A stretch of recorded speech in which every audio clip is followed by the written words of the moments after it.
came, we asked, why are you giving us money? We were told it's a gift. I said, no, this is not a gift. You are trying to buy our silence. When he refused taking the money, he started threatening us. I'm Prophet Joshua. I know you. I know who you are. That's when he said, no, your daughter won't be happy if I don't take the money. It's not that you are poor, but it's an obligation. Your daughter will not be happy. And so, rest in peace, she will not be happy. He sent me these messages. It says, if you focus on what you have lost, you might lose everything. Now he's threatening me that my whole family will go down, the same way my daughter went down.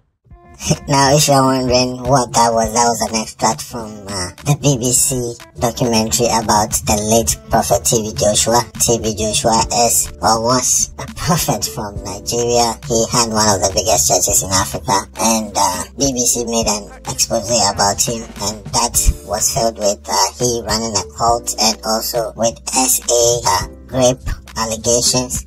And now I guess you know who TB Joshua is right now, or was. Now this, expose has really brought about a lot of debate on the internet. Some people are for him because they used to be loyal members of his church, and others too are against him because, they are riled by the frenzy and social media stuff. Some people too, when they hear some things because of their own experience, they project it on what is trending and all that. My case is not a black and white case. I'm not here for or against the man, and I'm not here to talk about the item, what they are talking about in detail. What I'm here to talk about is an educational approach of this situation.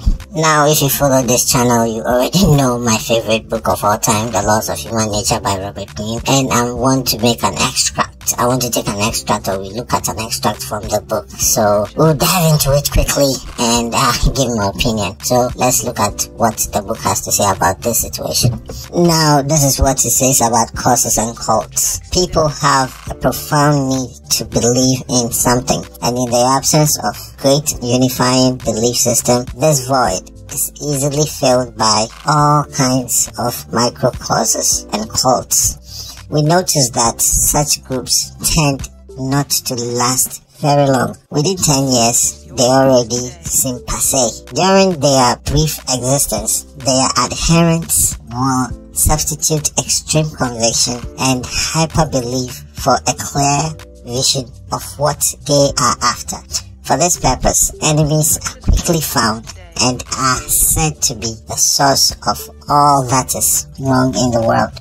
Such groups become the means for people to vent their personal frustrations, envy, and hatred. They also get to feel superior as part of some clique with special access to the truth. We can recognize a microcause or cult by the vagueness of what its disciples want. They cannot describe the kind of world or society they desire in concrete and practical terms. Much of their raisons d'etre revolves around negative definitions. Get rid of these people or those practices and the world will become a paradise. They have no sense of strategy or defined ways of reaching their nebulous goals, which is a clear sign that their group is merely about release of emotions. Often such groups will depend on large public gatherings in which people can become intoxicated by numbers and shared feelings. Wily rulers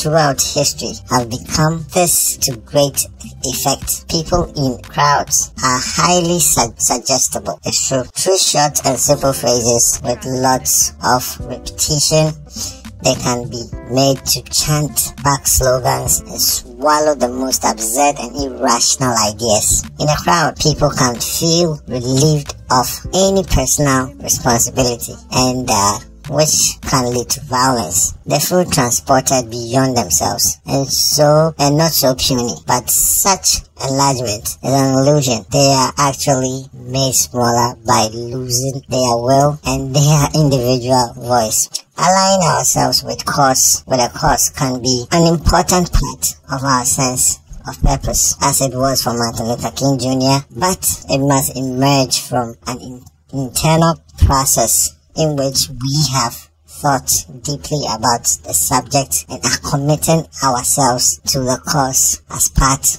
of our life's work. We are not simply a cog in the machinery of such a group, but active contributors bringing our uniqueness into play and not mimicking the company line. We are not joining out of a need to gratify our ego or vent ugly emotions, but rather out of a hunger for justice and truth, and springs from deep within our own sense of purpose. So basically, from the extract, all I want to say is, when you are joining a cause, when you are joining a group, when you are joining a religion, when you are joining a political party, you need to look within yourself and see why you are joining it, and not because of your emotions.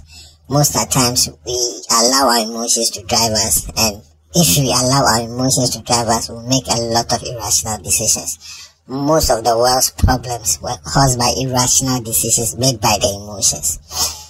Now, I would suggest stoicism for you, because that is the philosophy that we use to control emotions. Anyway, all I have to say is, this issue about TB Joshua going around and people are for and against, and it has become a very great divide between his members and other people on social media. It's all because of our emotions, and some people using our emotions to gather a cause, through a cause to gather these people at one place, and out of it, people become loyal to such a figure. Sometimes it could be from God, other times it could be man-made, other times too, in Christian parlance, it could be the devil made.